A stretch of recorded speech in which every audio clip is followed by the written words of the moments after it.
Hello everyone, welcome back to Dee's kitchen. എല്ലാവർക്കും Dee's കിച്ചൻ്റെ പുതിയൊരു എപ്പിസോഡിലേക്ക് സ്വാഗതം. ഇന്ന് നമ്മൾ ഉണ്ടാക്കാൻ പോകുന്ന വളരെ സ്പെഷ്യലായിട്ടുള്ള ഡിഷാണ് കറാച്ചി സ്റ്റൈൽ താറാവ്. ഇത് കടായി താറാവാണ് നമ്മളിന്ന് ഉണ്ടാക്കാൻ പോകുന്നത്. നമ്മുടെ ഈ കറാച്ചി സ്റ്റൈൽ താറാവ് കറിക്ക് നമുക്ക് വേണ്ടത് കുറച്ച് ടൊമാറ്റോ വേണം. ഇങ്ങനെ വലുതാക്കി നടുവേ കട്ട് ചെയ്ത ടൊമാറ്റോ, പിന്നെ സവോള ഇതുപോലെ തിന്നായിട്ട് അരിഞ്ഞു വെച്ചത്, പിന്നെ കുരുമുളക് പൊടി വേണം, പിന്നെ താറാവ് ഒരു 1.25 കിലോ ഉണ്ട് ഇത്, പിന്നെ മല്ലിയില ചെറുതായിട്ട് അരിഞ്ഞു വെച്ചത്, ഇഞ്ചിയും വെളുത്തുള്ളിയും ചതച്ച് വെച്ചത്, പിന്നെ നീളത്തിലരിഞ്ഞ പച്ചമുളക്, പിന്നെ നമ്മുടെ സാധാരണ ഹോൾ ഗരം മസാല, അതുകൂടാതെ chilli powder, garam masala powder, പിന്നെ മഞ്ഞൾപ്പൊടി, കുറച്ച് ഗീയും വേണം, നെയ്യ്. ഓക്കെ, നമുക്കൊന്ന് തുടങ്ങാം. ആദ്യമായിട്ട് നമുക്ക് പാനിലേക്ക് കുറച്ച് നെയ്യ് ഇട്ട് കൊടുക്കാം. എണ്ണ ഒഴിക്കുന്നില്ല, നെയ്യിലാണ് നമ്മളിത് കുക്ക് ചെയ്യുന്നത്. ഇനിയിപ്പോൾ നെയ്യ് വേണ്ട എന്നുള്ളവർക്ക് എണ്ണ ഒഴിക്കാം, പക്ഷേ ഇതിൻ്റെ റിയൽ ടേസ്റ്റ് നെയ്യ് കൊണ്ട് കുക്ക് ചെയ്യുമ്പോഴാണ്. നമ്മൾ കടായിലാണ് ഇത് ഉണ്ടാക്കുന്നത്. അപ്പോൾ ഒരു ചീൻചട്ടി പോലെ എന്തെങ്കിലും ഇങ്ങനെയുള്ള തിന്നായിട്ടുള്ള പാനിൽ നമ്മൾ ഈ നെയ്യ് നന്നായിട്ട് ചൂടാക്കുക.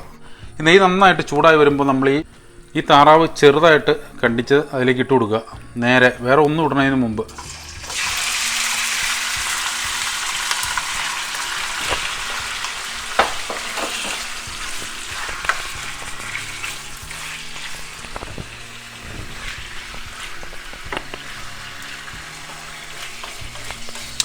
ഇനി ഇത് നെയ്യിലൊരു 5 മിനിറ്റ് നമുക്കൊന്ന് കുക്ക് ചെയ്തെടുക്കാം. ഓക്കെ, നമ്മളിപ്പോൾ 5 മിനിറ്റ് ഡക്ക് കുക്കായി കഴിഞ്ഞു. അതിൽ വെള്ളമൊക്കെ പതുക്കെ ഇറങ്ങി തുടങ്ങി, കുറച്ച് വെള്ളം. നമ്മളിതിനേക്ക് ഈ കറുവപ്പട്ട, ഇത് ബ്ലാക്ക് കാർഡമമാണ്, അതായത് നമ്മുടെ ഏലക്ക, കറുത്ത ഏലക്ക. ഇത് നമ്മൾ സാധാരണ യൂസ് ചെയ്യാറില്ല, ഇതില്ലേലും കുഴപ്പമില്ല, പക്ഷെ ഉണ്ടെങ്കിൽ ഒരു പ്രത്യേക ഫ്ലേവറാണ് അതിൻ്റെ. പിന്നെ ഒരു 5-6 പീസ് ഗ്രാമ്പൂ, പിന്നെ ഏലക്ക അതിലേക്ക് ഇട്ട് കൊടുക്കുക. അതുകൂടാതെ നമുക്ക് സവോള, നമ്മളൊരു 4-5 സവോള നന്നായിട്ട് തിന്നായിട്ട് അരിഞ്ഞു വെച്ചിരിക്കുന്ന സവോള ഇട്ട് കൊടുക്കുക. പിന്നെ തക്കാളി, ഈ തക്കാളി ഒരു തക്കാളി നടുവേ കട്ട് ചെയ്തതാണ്. ഇത് ഒരു 5 തക്കാളി ഉണ്ട്, അത് നമുക്ക് അതിലേക്ക് ഇട്ട് കൊടുക്കാം.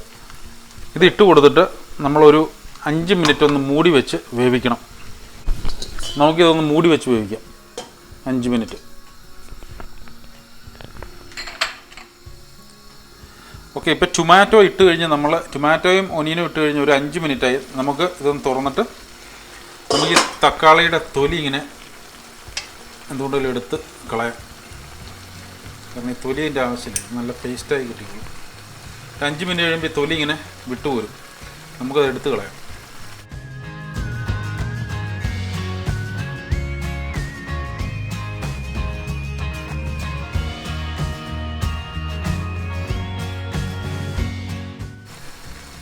നമുക്കിനി ഇത് വീണ്ടും ഒരു 20 മിനിറ്റ് നമുക്കിത് മൂടി വെച്ച് ഒന്ന് വേവിക്കാം. 20 മിനിറ്റ് കുക്കാവട്ടെ. ഓക്കെ, നമുക്കിപ്പോൾ 20 മിനിറ്റ് നമ്മൾ കുക്ക് ചെയ്തു. ഇനി നമുക്കിത് നോക്കാം. ഇത് മൂടി വെച്ചാണ്, അതിൻ്റെ വെള്ളമൊക്കെ പറ്റി തുടങ്ങി. നമ്മളിന്ന് ഉണ്ടാക്കുന്ന ഈ കടായി ഡക്ക് ഒത്തിരി ഗ്രേവി ഇല്ല. ഇനി ഗ്രേവി ആവശ്യമുള്ളവർക്ക് കുറച്ചുകൂടെ വെള്ളം ഇത് കഴിയുമ്പോൾ ആഡ് ചെയ്യാം. ഇത് പാകിസ്ഥാനി ഫുഡ് എന്ന് പറഞ്ഞാൽ വളരെ ടേസ്റ്റി ആയിട്ടുള്ള ഫുഡാണ്. അവരുടെ ഫുഡിൻ്റെ ഒരു പ്രത്യേകത എന്ന് വെച്ചാൽ കുറച്ച് ഓയിലിയാണ്, പക്ഷേ നമ്മൾ ഇതിനകത്ത് ഒത്തിരി ഓയിൽ ആഡ് ചെയ്യുന്നില്ല. നമുക്കിതൊന്ന് മിക്സ് ചെയ്യാം. ആദ്യം നന്നായിട്ടിങ്ങനെ ഇത് മിക്സ് ചെയ്ത് കൊടുക്കാം. ഇത് വളരെ എളുപ്പമാണ് ഉണ്ടാക്കാൻ, വളരെ സിമ്പിളാണ്, പക്ഷേ വളരെ ടേസ്റ്റിയാണ്. എന്നിട്ട് ആ ടൊമാറ്റോ എല്ലാം അതിലേക്ക് അലിഞ്ഞങ്ങ് ചേർന്ന് ഗ്രേവി. ഇനി നമുക്കിതിലേക്ക് ചതച്ച് വെച്ചിരിക്കുന്ന ഇഞ്ചിയും വെളുത്തുള്ളിയും അതിട്ട് കൊടുക്കുക. അതിലേക്ക് ഇട്ട് കൊടുക്കുക. അതുകൂടാതെ 1 ടീസ്പൂൺ മഞ്ഞൾപ്പൊടി ഇട്ട് കൊടുക്കുക. പിന്നെ നമുക്ക് വേണ്ട 1 ടേബിൾ സ്പൂൺ മുളക് പൊടി ഇട്ട് കൊടുക്കുക. അത് കാശ്മീരി ചില്ലി പൗഡറാണ് ഇട്ടിരിക്കുന്നത്. പിന്നെ ഗരം മസാല പൗഡർ ഒരു 1/2 ടേബിൾ സ്പൂൺ ഇട്ട് കൊടുക്കുക. നീളത്തിൽ അരിഞ്ഞ് വെച്ചിരിക്കുന്ന ചില്ലി, പച്ചമുളക് അതിലേക്ക് ഇട്ട് കൊടുക്കുക. ഇനി ഇതിലേക്ക് കുറച്ച് ഉപ്പിട്ട് കൊടുത്തിട്ട്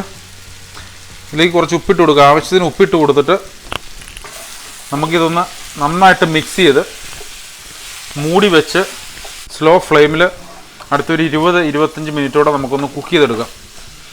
ഇപ്പം തന്നെ ഇതിൻ്റെ നല്ല സ്മെല്ലാണ് വരുന്നത്. ഇത് വളരെ എളുപ്പത്തിൽ നമുക്ക് വളരെ ടേസ്റ്റി ആയിട്ട് ഉണ്ടാക്കിയെടുക്കാവുന്ന ഒരു താറാവാണ്, ഒരു വെറൈറ്റിയാണ്. അപ്പോൾ നമുക്കിതൊന്ന് മൂടി വെച്ച് സ്ലോ ഫ്ലെയിമിൽ ഒരു 25 മിനിറ്റോടെ കുക്ക് ചെയ്യാം. ഓക്കെ, നമ്മളൊരു 25 മിനിറ്റ് ഇപ്പോൾ ഇത് കുക്ക് ചെയ്ത് കഴിഞ്ഞു. മസാലയൊക്കെ ഇട്ടിട്ട് ഇനി നമുക്കിത് നോക്കാം. ആഹാ, നന്നായിട്ട് നല്ല നമ്മുടെ മലയാളികളുടെ ഭാഷയിൽ പറഞ്ഞാൽ ടച്ചിങ്സ് ആയിട്ട് ഉപയോഗിക്കാൻ പറ്റിയ ഒരു ഡിഷാണ്. ഇനി നമുക്കിതിലേക്ക് കുറച്ച് കുരുമുളക് പൊടി ഇട്ട് കൊടുക്കുക. നിങ്ങളുടെ എരിവിനനുസരിച്ച് ആവശ്യത്തിനനുസരിച്ച് കുരുമുളക് എന്തോരം വേണമെന്ന് വെച്ചാൽ അതിടുക. കുരുമുളക് ഇട്ടു. പിന്നെ അതുകൂടാതെ ഒരു പിഞ്ച് നമ്മുടെ ഗരം മസാല പൗഡർ, പിന്നെ നമുക്ക് മല്ലിയില ചെറുതായിട്ട് ഫൈൻ ചോപ്പ് ചെയ്ത് വെച്ചിരിക്കുന്ന മല്ലിയില ഇതിലേക്ക് ഇട്ട് കൊടുക്കുക. ഇത് നന്നായിട്ടൊന്ന് ഇളക്കി കുറച്ച് നെയ്യും കൂടി ഇട്ട് ഒരു 5 മിനിറ്റോടെ നല്ല ഹൈ ഫ്ലെയിമിൽ നമുക്കിതൊന്ന് വരട്ടിയെടുത്താൽ നമ്മുടെ കറാച്ചി സ്റ്റൈൽ താറാവ് റെഡിയാണ്. കണ്ടോ, നല്ല സൂപ്പർ സ്മെല്ലാണ്. പല രീതിയിൽ നമ്മൾ താറാവ് കറികളോ താറാവ് റോസ്റ്റൊക്കെ ഉണ്ടാക്കാറുണ്ട്. പക്ഷെ ഇതൊരു വെറൈറ്റിയാണ്. നിങ്ങളെല്ലാവരും ഇതൊന്ന് ട്രൈ ചെയ്ത് നോക്കുക. എന്നിട്ട് തന്നെ കമൻസ് എല്ലാം അറിയിക്കുക. വളരെ എളുപ്പത്തിൽ വളരെ സിമ്പിളായിട്ട് വളരെ രുചികരമായിട്ട് നമുക്ക് ഉണ്ടാക്കിയെടുക്കാൻ പറ്റിയൊരു ഡിഷാണ്. ഓക്കെ, നമ്മുടെ അടിപൊളി കറാച്ചി സ്റ്റൈൽ കടായി താറാവ് റെഡി ആയിട്ടുണ്ട്. നമുക്കിതൊന്ന് ടേസ്റ്റ് ചെയ്ത് നോക്കാം. ഞാനിന്നിവിടെ ഒരു പീത്ത ബ്രെഡുണ്ട്. നമുക്കിത് ചപ്പാത്തിയുടെ കൂടെയോ പൊറോട്ടയുടെ കൂടെയോ റൈസിൻ്റെ കൂടെ എങ്ങനെ വേണമെങ്കിലും കഴിക്കാം. കുറച്ച് റൈസും എടുത്തിട്ടുണ്ട്. നമുക്കിതൊന്ന് ടേസ്റ്റ് ചെയ്ത് നോക്കാം. ഇത് കണ്ടോ, അതിൻ്റെ കളർ കണ്ടോ, നിങ്ങൾക്കിത് കാണാം.